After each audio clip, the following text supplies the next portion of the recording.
Hi guys, welcome back. 2 ദിവസം മുന്നേ തമിഴ് ആക്ടറായിട്ടുള്ള രവി മോഹൻ അഥവാ ജയം രവി പ്രസ് മീറ്റിൽ വന്ന് കുറച്ച് കാര്യങ്ങൾ സംസാരിച്ചിട്ടുണ്ടായിരുന്നു. നിങ്ങളെല്ലാവരും കേട്ടിട്ടുണ്ടായിരിക്കുന്നുള്ളത് വിചാരിക്കുന്നു. അപ്പോൾ അതിൽ പ്രധാനമായിട്ടും പറയുന്ന കുറച്ച് കാര്യങ്ങൾ എന്നെ ഭയങ്കരമായിട്ട് വണ്ടർ അടിപ്പിച്ചൊരു സാധനം എന്ന് വെച്ചാൽ, തൻ്റെ ഭാര്യയായിട്ടുള്ള ഒരു ഡിവോഴ്സ് കേസ് കാര്യങ്ങളൊക്കെ ഇപ്പം നടക്കുകയാണ്. അത് പൂർണ്ണമായതിനു ശേഷം മാത്രമേ സിനിമയിലോട്ട് പോലും ഇനി അഭിനയിക്കുകയുള്ളൂ എന്നുള്ള വലിയ തീരുമാനങ്ങളൊക്കെ പുള്ളി എടുത്തത്. കാര്യം അതിൽ നിന്ന് മനസ്സിലാവും പുള്ളി എത്രത്തോളം ഈ ഒരു മെൻ്റൽ സ്ട്രെസ്, ട്രോമ കാര്യങ്ങളൊക്കെ അനുഭവിക്കുന്നുണ്ട് എന്നുള്ളത്. ആൻഡ് അതിൻ്റെ ഒപ്പം പുള്ളി ഭയങ്കര സങ്കടപ്പെട്ടുകൊണ്ട് പറയുന്ന, ഭയങ്കര രോക്ഷകുലനായിട്ട് പറഞ്ഞിരിക്കുന്ന സാധനമായിരുന്നു, തൻ്റെ മക്കളെ പോലും കാണാൻ അനുവദിക്കുന്നില്ല. മക്കളുടെ വിദ്യാഭ്യാസത്തിനൊക്കെ 19 ലക്ഷത്തോളം രൂപയൊക്കെ ചിലവും കാര്യങ്ങളൊക്കെ നോക്കുന്ന പുള്ളിയാണ്, എന്നിട്ട് മക്കളെ കാണാൻ അനുവദിക്കുന്നില്ല എന്നും.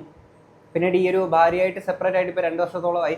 അതിനു മുന്നേ വരെ ഭാര്യയുടെ ഒപ്പം ജീവിക്കുന്ന ഓരോ നാളുകളും ഭാര്യയുടെ അടിമയെ പോലെയായിരുന്നു പുള്ളി ജീവിച്ചുകൊണ്ടിരുന്നതെന്നും. പുള്ളിക്ക് സ്വന്തമായിട്ടൊരു ബാങ്ക് അക്കൗണ്ട് പോലും ആകെ ഉള്ളത് തന്നെ ഭാര്യയായിട്ടുള്ള ഒരു ജോയിന്റ് അക്കൗണ്ട് ആണ്. 1 രൂപ എടുക്കണമെങ്കിൽ പോലും ഭാര്യയുടെ അനുവാദം ചോദിക്കേണ്ടുന്ന ഒരു അവസ്ഥയാണ്. അനുവാദം ചോദിച്ച് മാത്രമേ പൈസ എടുക്കാൻ പറ്റുള്ളൂ.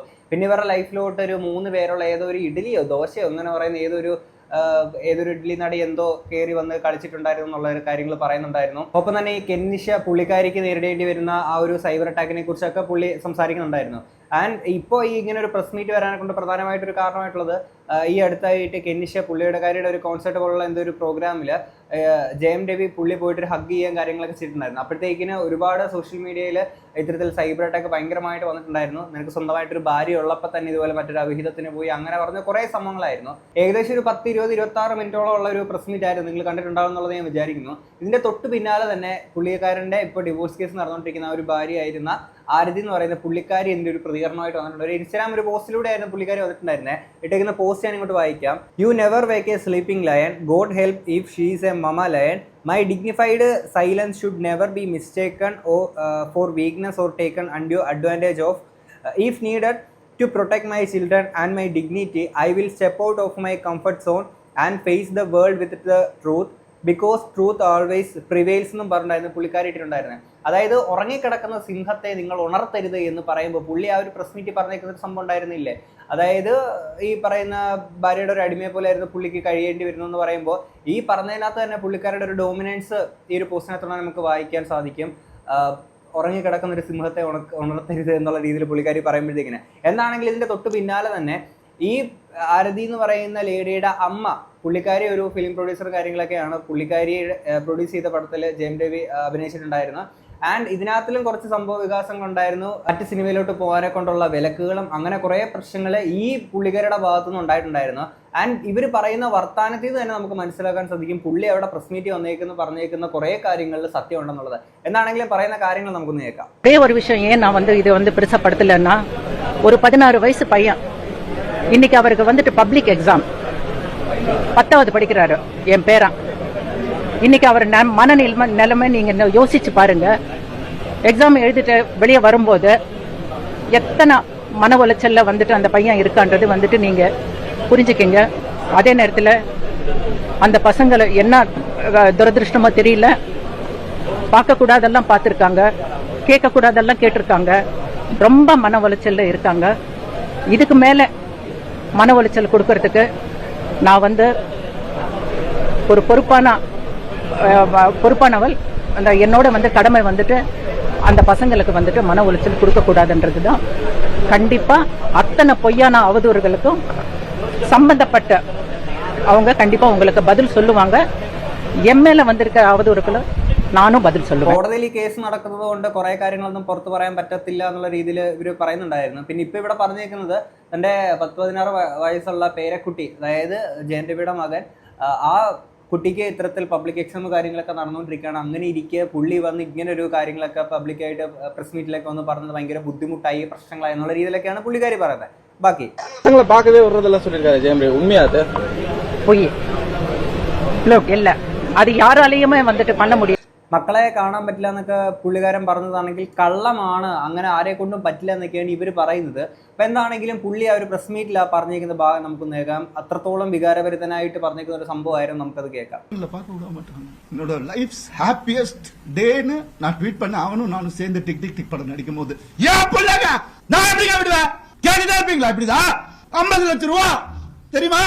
2 பேரும் ஸ்கூல் ஃபீஸ் எத்தனை வருஷம் நான் அதை கட்டி பார்த்துட்டு இருக்கேன். அவங்களுக்கு நல்ல லைஃப் கிடைக்கணும்னு. குழந்தைங்க பத்தி என் பாசத்தை பத்தி பேசாதீங்க. உங்க யாருக்கும் எதுவுமே தெரியாது. டெய்லி நைட் உட்காந்து அவன் செஸ் கத்துக்கிறான். என் சின்ன பையன் டெய்லி உட்காந்து விளையாடுவான். அவன் கிட்ட தோத்து போவேன் நான்.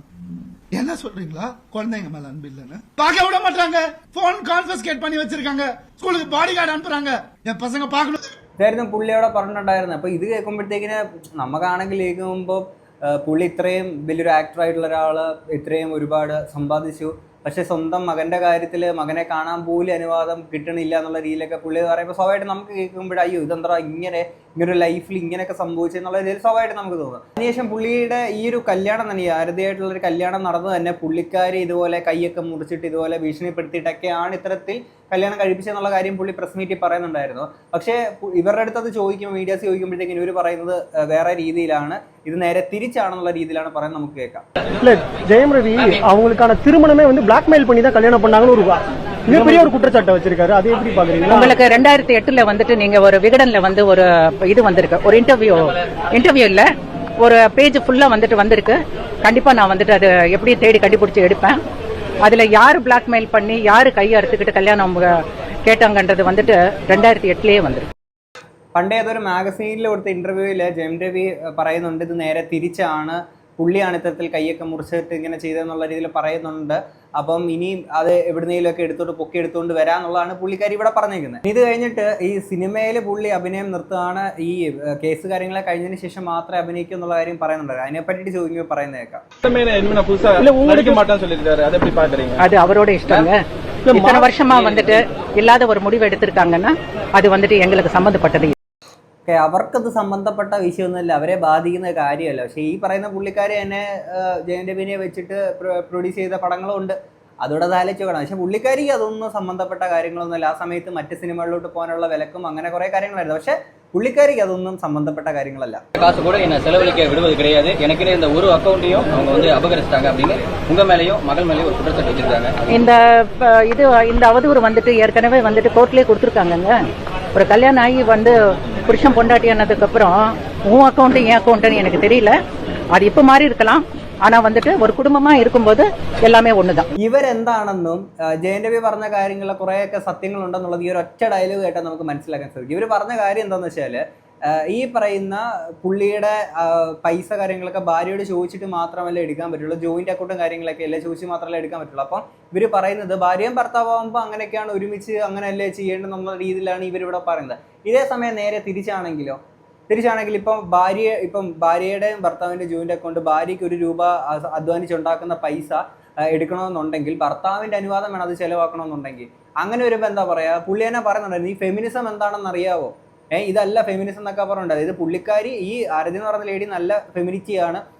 ഈ പറയുന്ന സോക്കോൾഡ് ഫെമിനിറ്റികളാകുമ്പോഴത്തേക്കിനെ കുറച്ച് ഈ എക്സ്ട്രാ ഈ പറയുന്നൊരു കുറേ പരിപാടികൾ കാര്യങ്ങൾ കാണിക്കാറുണ്ടല്ലോ, അതുപോലത്തെ ഒരു ഡയലോഗാണ് ഇത്. ഇപ്പോൾ പുരുഷന്റെ കേസ് വരുമ്പോഴത്തേക്ക് ഇപ്പോൾ പല ഫെമിനിസ്റ്റുകളുടെ മൈൻഡ് സെറ്റ് ഇതാണ്, ഈ ഫെമിനിസം എന്ന് പറയുന്നത് പുരുഷന്റെ നെഞ്ചത്ത് പൊങ്കാല ഇടാൻ വേണ്ടിയിട്ടുള്ളത് മാത്രമാണെന്ന് വിചാരിക്കുന്ന ഒരു കൂട്ടം ആൾക്കാരുണ്ട്. ഓക്കെ, ആ കൂട്ടത്തിൽ പെടുന്നവരാണ് ഇവർ. അതുകൊണ്ടാണ് ഇവർക്ക് ഇങ്ങനെ ഒരു ഡയലോഗ് പറയാൻ പറ്റുന്നത്. ഓക്കെ, ഇപ്പം അയാൾ അധ്വാനിച്ചുണ്ടാക്കുന്ന പൈസ അത് അയാൾക്ക് ചിലവാക്കണമെങ്കിൽ ഭാര്യയുടെ അടുത്താണ് ചോദിക്കേണ്ടത്. അപ്പോൾ ഇവർ പറയുന്നതാണ് അവർ ഒരുമിച്ച് ജീവിക്കുന്നില്ല, അപ്പോൾ അങ്ങനെയൊക്കെയാണ് ഇങ്ങനെയൊക്കെയാണ്. നേരെ തിരിച്ചാണെങ്കിൽ അപ്പോഴും ഇത് തന്നെ പറയുമോ? അത്രേ ഉള്ളൂ. ഇത് പറയുമ്പോഴും പണ്ടൊരു സ്റ്റേജ് പ്രോഗ്രാമിൽ ഇത് ഭയങ്കര തമാശ രീതിയിൽ പോയിരിക്കുന്ന ഒരു സാധനമായിരുന്നു. പക്ഷെ ഇന്ന് ആ സംഭവങ്ങൾ തമാശയായിരുന്നില്ല, പുള്ളിയുടെ ഉള്ളിൽ ഒരുപാട് നീറി കഴിഞ്ഞൊക്കെ ഒരു സംഭവമാണുള്ളത് നമുക്ക് മനസ്സിലാക്കാൻ സാധിക്കും. നമുക്കതൊന്ന് കാണാം. அங்க போனா ஏதாவது ட்ரிங்க் கேட்கும் போதுல அவங்க எஸ்பெஷலி வேற ஊர்ல இருக்கும் போது 1000 baht or 1000 rupees சொல்ற மாதிரி ஐயோ நேரா அவங்க கிட்ட போவேன், மச்சான் பைசா இருக்கா? அண்ணா என்கிட்ட இல்லன்னா 500. அவங்ககிட்ட அதே கதை தான். அவன் போய் அவன் ஒய்ஃப் கிட்ட வாங்கி வந்து கொடுப்பான். சோ ஒவ்வொரு தடவையும் நீங்க எனக்கு அவார்ட் கொடுக்குற மாதிரி அந்த கொடுக்குற அந்த 1000 ரூபாய் இருக்கு இல்ல இந்த மாதிரி விஷயங்கள் தான் நாங்க எக்ஸ்பெக்ட் பண்றோம்.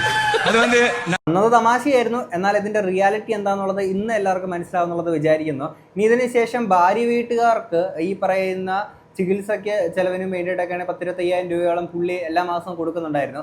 അതിനെ പറ്റിയിട്ട് ചോദിക്കുമ്പോൾ പറയുന്ന കാര്യം ഇവിടെ കേൾക്കാം. மாதம் 25,000 ரூபாய் பணம் கூட அவர் தான் அனுப்பிச்சுக்கிட்டு இருந்ததா வந்து அவர் வந்து சொல்லியிருக்காரு. மகன்களுடைய 50 லட்சம் இல்ல இது மருத்துவத்தை வந்து நான் சொல்றேன். அதாவது அந்த மாதிரி ஒரு நடக்கல, இருந்தாலும் அப்படி பண்ணா ஒரு மாப்பிள்ளையா வந்துட்டு அவர் கடமை அவர் செஞ்சிருக்காருன்னு தான் நினைக்கிறேன். ഓക്കെ, അങ്ങനെയൊന്നും ഇതുവരെ നടന്നിട്ടില്ല. നടന്നാലും അതൊരു മരുമകന്റെ കടമ എന്ന നിലയിലാണെന്നങ്ങ് വിചാരിച്ചാൽ മതി എന്നുള്ളതിലാണ് ഇവിടെ പറയുന്നത്. അപ്പോൾ മരുമകന്റെ കടമ എന്ന നിലയിൽ ചെയ്യണമെന്നുണ്ടെങ്കിൽ മരുമകന് ജോലി വേണ്ടേ? ആ ജോലിയല്ലേ സിനിമ, അഭിനയം എന്ന് പറയുന്നത്. അപ്പം ആ അഭിനയം നിർത്തുകയാണെന്ന് പറയുന്നത് ഞങ്ങളെ സംബന്ധിക്കുന്ന കാര്യമല്ല എന്നുള്ളതായിരുന്നു ഇവർ പറഞ്ഞിട്ടുണ്ടായിരുന്നത്. ഓക്കെ, എന്തായാലും ഡിവോഴ്സ് ആയിട്ട് ഇനിയിപ്പം രണ്ട് വഴിക്ക് പോകുന്നുണ്ട്. ഇനിയിപ്പം നിങ്ങളെ സംബന്ധിക്കുന്നില്ല, പക്ഷെ ഉള്ള സമയത്ത് നിങ്ങൾ അത് സംബന്ധിക്കുന്നുണ്ടായിരുന്നു. അതുകൊണ്ടാണല്ലോ നിങ്ങൾ ആ ഒരു നടനെ വെച്ചുകൊണ്ട് അല്ലെങ്കിൽ ആ ഒരു വ്യക്തിയുടെ അഭിനയത്തെ വെച്ചുകൊണ്ട് നിങ്ങൾ വിറ്റ് കാശുണ്ടാക്കിയിട്ടുണ്ടായിരുന്നില്ല, പടം പ്രൊഡ്യൂസ് ചെയ്തിട്ടുണ്ടായിരുന്നില്ല. അന്ന് ഇതൊക്കെ സംബന്ധിക്കുന്ന ആവശ്യങ്ങളായിരുന്നു, എന്നാൽ ഇന്ന് സംബന്ധപ്പെടുന്ന ആവശ്യങ്ങളല്ല. ഇത് കഴിഞ്ഞിട്ട് ജയൻ രവിക്കും ഈ കെൻവിഷയ്ക്കും എതിരെ ഉണ്ടായേക്കുന്ന ഈ സൈബർ ആക്രമണവും കാര്യങ്ങളൊക്കെ ഉണ്ട്. അതിനെ പറ്റിയിട്ട് ചോദിക്കുമ്പോൾ പറയുന്ന കാര്യം കൂടെ നമുക്ക് കേൾക്കാം. இது வரைக்கும் நீங்க பாத்திருக்கீங்க சார். நாங்க ஒரு 2 வருஷமா எதுவுமே பேசினதே இல்லை. உங்களுக்கே தெரியும். சைபர் தாக்குதல் பண்ணாங்க, அதனாலதான் ஃபேமிலியில பிரச்சனை, அதனாலதான் கெனிசா போயிட்டாங்கன்னு சொல்லியிருக்காங்க. அது சம்பந்தம் இல்ல, அதனாலதான் இப்ப அதுக்கு நாங்க சைபர் கிரைம்ல கொடுக்க போறோம்.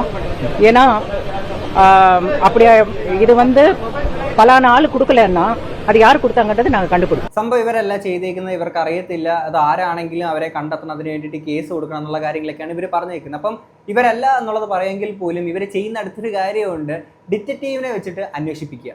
ഓക്കെ, ഇതിനെ പറ്റിയിട്ട് കെന്നിഷ തന്നെ വന്ന് പറയുന്നുണ്ട്, നമുക്കത് കേൾക്കാം. I'm telling you all my truth today because people in the last couple of months, whoever's targeting me right now, they have sent detectives to Bangalore to find out stories about who I was married to and what I went through and who I was and yada yada yada. People are saying that. കെന്നിഷേനെ target ചെയ്യുന്ന ആൾക്കാർ, ഈ target ചെയ്യുന്ന ആൾക്കാർ വേറെ ആരല്ല, ഇവർ തന്നെയല്ലേ. അപ്പം ഇവർ വന്നിട്ട് ഇത്തരത്തിൽ ഈ പറഞ്ഞ ഡിറ്റക്റ്റീവിനെ വെച്ചിട്ട് അന്വേഷിക്കുകയാണ്, എന്തൊക്കെയാണ് നടക്കുന്നത്, ആരെയാണ് കല്യാണം കഴിക്കുമ്പോൾ, ആരോടാണ് പോകുന്നത്, ആരോടാണ് ഡേറ്റ് എന്നൊക്കെ പറഞ്ഞിട്ട് എന്തോന്നല്ലേ ഇത്. ഇനി ഇതിന്റെ തൊട്ട് പുറകെ തന്നെ കെന്നിഷ കുറച്ച് കാര്യം കൂടെ പറയുന്നത്, നമുക്ക് അതുകൂടെ കേൾക്കാം. ഇൻസ്റ്റാഗ്രാം അക്കൗണ്ട് വരെ ഹാക്ക് ആയി പോയി എന്നുള്ളത്. What I want to say is, I just told you my story of what I lost. A girl who has lost a child in her stomach. You think I'm going to keep anybody away from their children or from their family? So I'm going to have gone ahead with my life, and then I've realized that my Instagram account is hacked. Now here's the difference. I don't want to be juvenile and I don't want to be petite about everything. I understand when you lose someone, when you lose something that is so beautiful, that is so precious in life, ellarukku kuttonda. And valikamode, how people act out is not in our hand. It is in their hand. As much as I have been avoiding whoever has been reacting all of this while, my Instagram account got hacked when I was on stage, I guess around that time. Okay, പുള്ളിക്കാരിയുടെ ലൈഫിൽ അനുഭവിച്ചിരിക്കുന്ന കുറച്ച് ട്രോമയും കാര്യങ്ങളൊക്കെ ഈ ഒരു വീഡിയോക്കകത്ത് പറയുന്നുണ്ടായിരുന്നു. ഞാൻ കുറച്ച് മാത്രമേ ഇങ്ങോട്ട് വെച്ചിട്ടുള്ളൂ. അപ്പോൾ അതിനകത്ത് ചെറിയ പ്രായത്തിൽ തന്നെ അടുത്തുള്ള ആളുകളിൽ നിന്ന് അബ്യൂസൊക്കെ നേരിട്ടേക്കുന്ന കാര്യങ്ങളൊക്കെ പറയുന്നുണ്ടായിരുന്നു. അപ്പോൾ പുള്ളിക്കാരിയുടെ ലൈഫിൽ കുറേ ട്രാജഡി കാര്യങ്ങളൊക്കെ ഉണ്ടായിട്ടുണ്ട്. അപ്പോൾ കല്യാണം കഴിച്ചിട്ട് വയറ്റിലൊരു കുഞ്ഞുണ്ടായിരുന്നു, അബോട്ടായി പോയി, അങ്ങനെ കുറേ സീനൊക്കെ ഉണ്ടായിരിക്കുന്ന ഒരാളാണ്. അപ്പോൾ അങ്ങനെയുള്ളൊരു വ്യക്തി ഇത്തരത്തിൽ മറ്റൊരാളുടെ ലൈഫിൽ കയറിയിട്ട് ഇങ്ങനെ ചെയ്യുമോ എന്നുള്ള കാര്യങ്ങളൊക്കെ ഇവിടെ ചോദിക്കുന്നുണ്ടായിരുന്നു. ആക്ച്വലി ഈ ഒരു കാര്യത്തിൽ ഇപ്പോൾ ഈ പറയുന്ന ആരതി എന്ന് പറയുന്ന ലേഡിയായിട്ട് സെപ്പറേറ്റഡ് ആയതിനു ശേഷം ഈ ഒരു ഡിവോഴ്സ് കാര്യങ്ങളൊക്കെ കൊടുത്തതിന് ശേഷമാണ് ഇത്തരത്തിൽ ഇവരുമായിട്ട് ഈ മീറ്റ് കാര്യങ്ങളൊക്കെ ആകുന്നത്. അതും പുള്ളിക്ക് ഒട്ടും പറ്റാഞ്ഞിട്ട് പുള്ളിക്കാരി ഒരു വെൽനസ് ട്രെയിനറൊക്കെയാണ്. അങ്ങനെ ആ ഒരു രീതിയിലായിരുന്നു ഇവർ പരിചയപ്പെടുകയും കാര്യങ്ങളൊക്കെ ചെയ്തിട്ടുണ്ടായിരുന്നത്. ഇനി അവരുടെ ആ ഒരു കുടുംബത്തിൽ കളിച്ചേക്കുന്ന ആ ഒരു 3 അക്ഷരമുള്ള ആ ഒരു ലേഡി ആരാണെന്നുള്ളത് ചോദിക്കുമ്പോൾ അവരുടെ അടുത്ത്, ആ മീഡിയാസിന്റെ അടുത്ത് ഇനിയും ഈ പെണ്ണുപിള്ള പറയുന്നതായിരുന്നു നമുക്ക് കേൾക്കാം. நடிகை அப்படின்ற மாதிரி யாரோ சொல்லிருக்காங்க. இல்ல மகன்களுக்காக தான் நான் உயிரோடயே இருக்கேன். ஆனா அந்த அப்படிப்பட்ட மகன்களே எல்லா பேரண்ட்ஸும் அதுக்காக தான் இருக்காங்க. நானும் என் பிள்ளைங்க பொண்ணுங்களுக்காக தான் நான் இருக்கேன். நான் பெத்த பொண்ணுங்களை நான் பாத்துக்கிறேன், அவங்கவுங்க பெத்த பசங்களை அவங்க பார்க்க விட மாட்டாங்கன்ற ஒரு குற்றச்சாட்டு. பாத்துக்கணும்ன்றது பொறுப்பேற்றுக்கணும், அவங்களோட வாழ்வாதாரத்தை பார்க்கணுன்றது. എല്ലാവരും മക്കൾക്ക് വേണ്ടി തന്നെയാണ് ജീവിക്കുന്നത്, പുള്ളിക്കാരി അതിന് വേണ്ടിയിട്ടാണ് ജീവിക്കുന്നത്. അപ്പോൾ അങ്ങനെ പറ്റുന്നില്ല എന്നുണ്ടെങ്കിൽ അതിൻ്റെ ഉത്തരവാദിത്വം അവരവർ തന്നെ ഏറ്റെടുത്തോണം എന്നുള്ള രീതിയിലൊക്കെയാണ് ഇവിടെ ഇവർ പറയുന്ന സംഭവങ്ങൾ. പക്ഷെ ചോദിച്ച ചോദ്യം എന്തായിരുന്നു, മറ്റേ ആ ഒരു ഇവർക്കിടയിലോട്ട് കയറി വന്നേക്കുന്ന ഒരു നടി ആര് എന്നുള്ള ചോദ്യമായിരുന്നു. അത് നൈസായിട്ട് തെന്നിമാറായിട്ടായിരുന്നു പറഞ്ഞിട്ടുണ്ടായിരുന്നത്. ഇനിയും ഈ കുഞ്ഞിനെ ഇതുപോലെ പുള്ളി വന്നിട്ട് എപ്പോഴാണല്ലോ അവസാനമായിട്ട് കണ്ടേന്ന് ചോദിക്കുമ്പോൾ പറയുന്നത് കേൾക്കാം. கடைசியா ஜெயம் ரவி அவங்களோட பசங்களை எப்போ பார்த்தாங்க? இந்த 2 வருஷத்துல 2 வாட்டி பார்த்துருக்காங்க. 2 വർഷത്തിനിടെ 2 തവണ വന്ന് കണ്ടു എന്നുള്ളതാണ് പറയുന്നത്. എനിക്ക് ചോദിക്കാൻ ഒരു കാര്യം എന്ന് വെച്ചാൽ 2 വർഷത്തിൻ്റെ ഇടയിൽ 2 തവണ വന്ന് കണ്ടു എന്നുള്ളതാണോ, 2 തവണയെ കാണാൻ അത് അനുവദിച്ചുള്ളൂ എന്നുള്ളതാണോ? ഇനി അവർ ഇഡ്ലി എന്ന ഡേനെ പറ്റിയിട്ട് വീണ്ടും മീഡിയാസ് ചോദിക്കുമ്പോഴത്തേക്കിനെ പറയുന്നതായിട്ട് നമുക്ക് കേൾക്കാം. தொடர்ந்து ஆர்த்தி அவங்களுக்காக வந்து குரல் கொடுத்து நிறைய நடிகைகள் பேசினாங்க. அதுல குறிப்பா வந்து 3 எழுத்து இட்லி பெயர் கொண்ட நடிகைன்னு சொல்லியிருந்தாங்க. குஷ்பு மேமும் அதுக்கு வந்து அவங்களுடைய விளக்கம் கொடுத்திருந்தாங்க. அதை பத்தி தமிழ்நாட்டில் வந்து ஒரு பொண்ணுக்கு அநியாயம் நடக்குதுன்னா எல்லா பெண்களும் வந்துட்டு சப்போர்ட் பண்ணுவாங்க. இதுதான் நம்ம தமிழ்நாடு. அப்படி இருக்கும்போது பர்டிகுலர் 2-3 பேர் வந்துட்டு சப்போர்ட் பண்றாங்கன்றது வந்துட்டு அதை நான் ஒத்துக்க மாட்டேன். அவங்க நீங்க அக்கௌண்ட்ல போய் பாத்தீங்கன்னா மில்லியன்ஸ் ஆஃப் பீப்புளா இருக்காங்க. அத்தனை பேரும் அவங்களுக்கு சப்போர்ட் பண்றாங்க. இதை நான் ஏன் இதுக்கு மேல பேச மாட்டேன்னா, தயவு செய்து இது வந்து கண்டெம்ட் ஆஃப் த கோர்ட். எங்களுக்கு வந்து சட்டத்து மேல நம்பிக்கை இருக்கு. கண்டிப்பா சட்டம் தன் கடமை செய்யும். நாங்க வந்துட்டு உங்களுக்கு இத்தனை அலிகேஷன்ஸ்க்கு நாங்க வந்து நேர்ல வந்து பதில் சொல்லுவோம். கொஞ்சம் அவகாசம் கொடுங்க. സട്ടം താൻ കടമ ചെയ്യും. നിയമം എന്താണെങ്കിലും നിയമത്തിന്റെ വഴിക്ക് പോട്ടെ, അത് തന്നെ നിയമത്തിൽ വിശ്വസിക്കുന്നു, നിയമം സത്യം പുറത്തുണ്ട് എന്നുള്ള രീതിയിലൊക്കെയാണ് പുള്ളിക്കാരി ഇവിടെ പറയുന്ന കാര്യങ്ങൾ. ആൻഡ് ഇതിനകത്ത് ഈ ഇഡ്ലി നടിനെ പറ്റി ചോദിക്കുമ്പോഴത്തേക്കിന് ഏതെങ്കിലും 1-2 ആൾക്കാരുടെ കാര്യം ചോദിക്കേണ്ട ആവശ്യമില്ല. കാര്യം ഇവിടെ തമിഴ്നാട്ടിൽ ഒരു സ്ത്രീക്ക്, ഒരു പെണ്ണിന് ഒരു പ്രശ്നം വരുമ്പോഴത്തേക്കിന് എല്ലാ സ്ത്രീകളും ഒരുമിച്ച് നിൽക്കും ഒന്നാണ് എന്നുള്ള രീതിയിലൊക്കെയാണ് പറയുന്നത്. അപ്പം നിങ്ങളിത് പറയുമ്പോഴത്തേക്കിന് ഇവിടെ ന്യായം പുരുഷന്റെ ഭാഗത്താണെങ്കിലും സ്ത്രീകളുടെ ഒപ്പം തന്നെ ആയിരിക്കും എല്ലാ ആൾക്കാരും നിൽക്കുക. ജെന്നിഷ ഈ ജെം രവിയായിട്ട് പരിചയപ്പെട്ടേക്കുന്ന അതിനെ പറ്റിയിട്ട് സംസാരിക്കുന്നുണ്ടായിരുന്നു. ഇതിന് ശേഷം ഇനി ആ ഒരു ബന്ധമൊന്നും ഉണ്ടാവില്ല, ഞങ്ങൾ തമ്മിൽ പിരിയാണെന്നുള്ള രീതിയിലൊക്കെ പുള്ളിക്കാരി പറയുന്നുണ്ടായിരുന്നു. നമുക്കിനി ഇവർ പരിചയപ്പെട്ട എങ്ങനെയായിരുന്നു എന്നുള്ള സംഭവം കൂടെ ഒന്ന് കേൾക്കാം. I want to tell you what is my story of Mr. Ravi Mohan and I. When we met as friends at Deaf Frogs, the audio launch and the musical show and yada yada yada, when he reached out to me for help, yes, I did see him in Goa.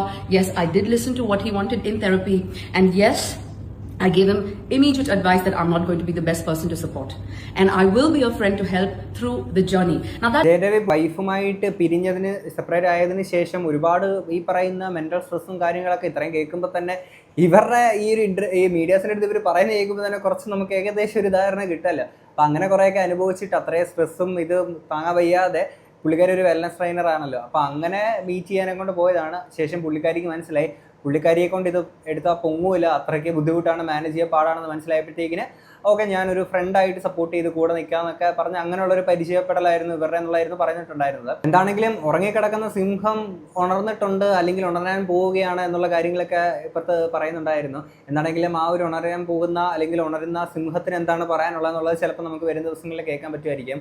Sattam താൻ കടമ ചെയ്യുമെന്ന് പറഞ്ഞ സ്ഥിതിക്ക്